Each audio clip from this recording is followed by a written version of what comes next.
اعوذ باللہ من الشیطان الرجیم۔ سورۃ الفاتحہ مکیہ۔ سورہ فاتحہ کی 7 آیات مبارکہ ہیں۔ بسم اللہ الرحمن الرحیم۔ شروع اللہ کے نام سے جو سب پر مہربان ہے، بہت مہربان ہے۔ الحمد للہ رب العالمین۔ تمام تعریفیں اللہ کی ہیں جو تمام جہانوں کا پروردگار ہے۔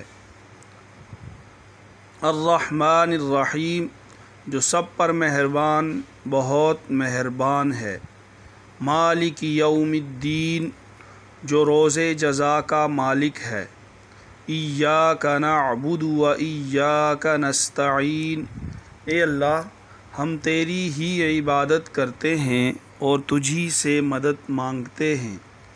اہدنا الصراط المستقیم، ہمیں سیدھے رستے کی ہدایت عطا فرما۔ صراط الذین انعمت علیہم، ان لوگوں کے رستے کی جن پر تو نے انعام کیا ہے۔ غیر المغضوب علیہم، نہ کہ ان لوگوں کے رستے کی جن پر غضب نازل ہوا۔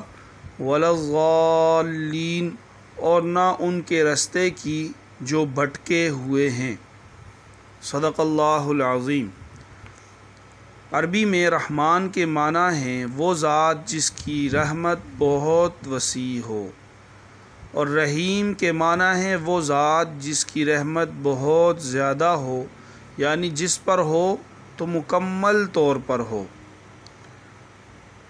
اس کے ساتھ ساتھ جہانوں کا پروردگار، اس کا معنی یہ ہے کہ انسانوں کا جہان ہو یا جانوروں کا، جمادات کا جہان ہو یا نباتات کا، آسمانوں کا جہان ہو یا ستاروں کا، سیاروں اور فرشتوں کا جہان ہو یا چرند پرند کا جہان ہو، یا وہ مخلوق کے جو نظر آ رہی ہے ان کا جہان ہو، یا وہ مخلوق جو غیر مرئی ہے، نظر نہیں آنے والی، ان کا جہان ہو، سب کی تخلیق اور پرورش اللہ تعالیٰ ہی کا کام ہے۔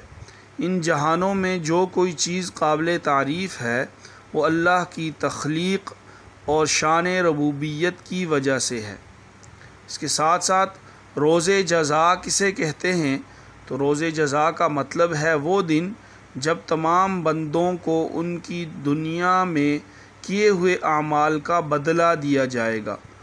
روز جزا سے پہلے ہر چیز کا مالک بھی اللہ ہی ہے، لیکن خاص طور پر روز جزا کا مالک ہونے کا ذکر اس لیے کیا گیا کہ دنیا میں اللہ تعالیٰ نے ہی انسانوں کو بہت سی چیزوں کا مالک بنایا ہوا ہے۔ یہ ملکیت اگرچہ ناقص اور عارضی ہے، تاہم ظاہری صورت کے لحاظ سے ملکیت ہی ہے، لیکن قیامت کے دن جب جزا و سزا کا مرحلہ آئے گا تو یہ ناقص اور عارضی بادشاہتیں بھی ختم ہو جائیں گی، اور اس وقت ظاہری ملکیت بھی اللہ کے سوا کسی کی نہیں ہوگی۔ اللہ پاک عمل کرنے کی توفیق عطا فرمائے۔